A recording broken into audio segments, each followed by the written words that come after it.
آج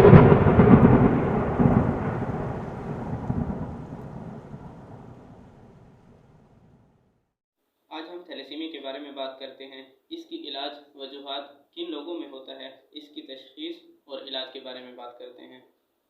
تھیلیسیمیا کے پیشنٹس کو ہر ماہ 2 سے 3 باٹلز خون کی لگتی ہیں۔ یہ اس ڈر سے زندہ رہتے ہیں کہ کہیں انہیں خون میں اثر ہوگا یا نہیں۔ تو اکثر بلڈ نہ ملنا ان پیشنٹس کے لیے بہت بڑا مرحلہ ہوتا ہے۔ ان بچوں کا دنیا میں کوئی علاج نہیں ہوتا۔ جب تک یہ زندہ رہتے ہیں تو انہیں بلڈ لگتا رہتا ہے۔ کبھی کبھی 5 10 باٹلز پر ڈے بھی ان کو خون کی لگانا پڑتی ہیں۔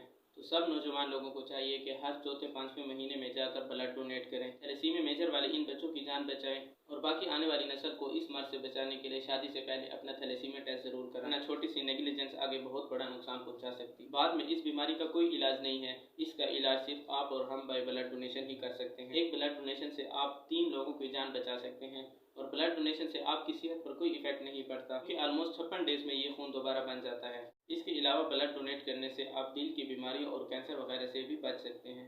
تو چلتے ہیں تھیلیسیمیا۔ تھیلیسیمیا ایک ایسی بیماری ہے جس میں خون بننے کی قدرتی صلاحیت ختم ہو جاتی ہے، یعنی ہمارے بلڈ میں جو RBCs ہوتے ہیں ان میں ہیموگلوبین ہوتا ہے، آکسیجن کیری کرتا ہے، وہ ہیموگلوبین نارمل نہیں بن پاتا کیونکہ جو جینز ہیموگلوبین بنا رہے ہوتے ہیں ان جینز میں ڈیفیکٹ ہوتا ہے، تو آکسیجن کی سپلائی ختم ہو جاتی ہے اور ساتھ میں ہیموگلوبین بھی ٹوٹ رہا ہوتا ہے۔ تو ایسے لوگوں کو زندہ رہنے کے لیے کچھ عرصے بعد خون لگوانا پڑتا ہے۔ اگر انہیں خون نہ ملے تو یہ بچے سروائیو نہیں کر سکتے۔ It is a hereditary disorder, یعنی یہ والدین سے بچوں میں منتقل ہوتی ہے۔ پاکستان میں تقریباً 5 to 8% ریشیو ہے۔ آلموسٹ ہر 100 میں سے 5 سے 8 تھیلیسیمیا کے کیریئر موجود ہیں۔ تھیلیسیمیا کے جو پیشنٹ ہیں انہیں ہر 10 سے 15 دن کے بعد بلڈ ٹرانسفیوژن ہوتی ہے۔ There are 60,000 to 1 lakh registered cases in Pakistan. There are 3 types according to severity. Major thalassaemia ان کو ہوتا ہے جن کے والدین تھیلیسیمیا کے کیریئر ہوتے ہیں۔ ایسے لوگوں کو 3 سے 4 خون لگوانا پڑتا ہے۔ میجر تھیلیسیمیا کے patient just after birth blood dependent ہو جاتے ہیں and after that the whole life they need blood for survival.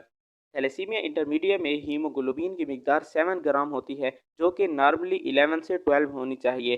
ایسے بچوں میں تقریباً 1 سال کے بعد خون لگوانا پڑتا ہے۔ ایسے بچوں کی تشخیص عموماً 3 سال کے بعد ہوتی ہے۔ مائنر تھیلیسیمیا میں خون کی معمولی مقدار کم ہوتی ہے۔ تھیلیسیمیا کیریئر کے پیشنٹ نارمل لائف گزارتے ہیں، ان میں کوئی سمپٹمز نہیں ہوتے۔ تھیلیسیمیا کے علامات تقریباً 6 ماہ کی عمر میں آنا شروع ہو جاتے ہیں۔ ان بچوں میں خون کی کمی کے ساتھ ساتھ امیونٹی بھی کم ہوتی ہے، بھوک نہیں لگتی، چہرہ زرد ہوتا ہے، ہر وقت تھکاوٹ محسوس کرتے ہیں، جوائنٹس پین کے ساتھ ساتھ پیٹ پھول جاتا ہے کیونکہ اسپلین اینڈ لیور انلارج ہو جاتا ہے۔ چونکہ ہیموگلوبین بونز میں بھی اب نارمل بننا شروع ہو جاتی ہے جس سے ان کا سر بڑا ہو جاتا ہے جسے فرونٹل بوسنگ کہتے ہیں۔ اس کے علاوہ باقی اس کی مین وجہ یہ ہے کہ جب 2 تھیلیسیمیا کیریئر آپس میں شادی کرتے ہیں تو ان میں 25% رسک ہوتا ہے کہ ان کا بیبی تھیلیسیمیا میجر کا شکار ہوگا، 50% رسک ہے کہ کیریئر ہوگا اینڈ 25% رسک ہوتا ہے کہ نارمل ہوگا۔ اگر پیرنٹس میں سے کوئی ایک کیریئر ہے تو بچوں میں تھیلیسیمیا کے چانسز کم ہوتے ہیں۔ اس کے لیے کمپلیٹ بلڈ کاؤنٹ کرتے ہیں، اس میں ہیموگلوبین کا لیول چیک کرتے ہیں۔ صرف یہ احتیاط کرنی ہے کہ کیریئر سے شادی نہ کرے ورنہ بچوں میں یہ بیماری منتقل ہو سکتی ہے۔ اگر شادی کے بعد پتہ چلا کہ وہ تھیلیسیمیا کیریئر ہیں تو ان کے ہاں کسی بچے کی پیدائش بھی ہو چکی ہے تھیلیسیمیا میجر کی، تو ان کے لیے ایک مخصوص ٹیسٹ ہوتا ہے جسے CVS ٹیسٹ بھی کہتے ہیں۔ یہ تقریباً پریگنینسی کے 8 ہفتوں کے اندر کرا سکتے ہیں، جس سے بچے کا سیمپل لیا جاتا ہے، اس سے پتہ چل جاتا ہے کہ بچہ نارمل ہے، کیریئر ہے یا تھیلیسیمیا میجر کا شکار ہے۔ تو اگر تھیلیسیمیا میجر کا شکار ہے تو اجازت ہے کہ ایبارٹ کیا جا سکتا ہے۔ اس لیے اگر شادی سے پہلے بلڈ ٹیسٹ ہیموگلوبین الیکٹروفوریسس کرا لے تو اس ڈیزیز کا پتہ چل جاتا ہے اور ڈیزیز کو کافی کنٹرول کیا جا سکتا ہے۔ اس کا علاج بہت ہی کمپلیکیٹڈ ہے because it is a genetic disease so can't cure with medication. Major thalassaemia کے پیشنٹ کو ساری زندگی خون لگوانا پڑتا ہے، لیکن اس کا نقصان یہ ہوتا ہے کہ ان میں آئرن ایکومولیٹ ہو جاتا ہے جس کا برین پر اور آنکھوں پر اثرات ہوتے ہیں۔ اس کے لیے ساتھ ساتھ آئرن چیلیٹرز فیریپاکس دیتے ہیں تاکہ آئرن اکٹھا نہ ہو سکے۔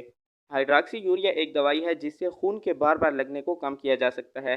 اس کے علاوہ ایک طریقہ ہے جس سے تھیلیسیمیا پیشنٹ کو پورا کیور کر سکتے ہیں، وہ ہے بون میرو ٹرانسپلانٹیشن۔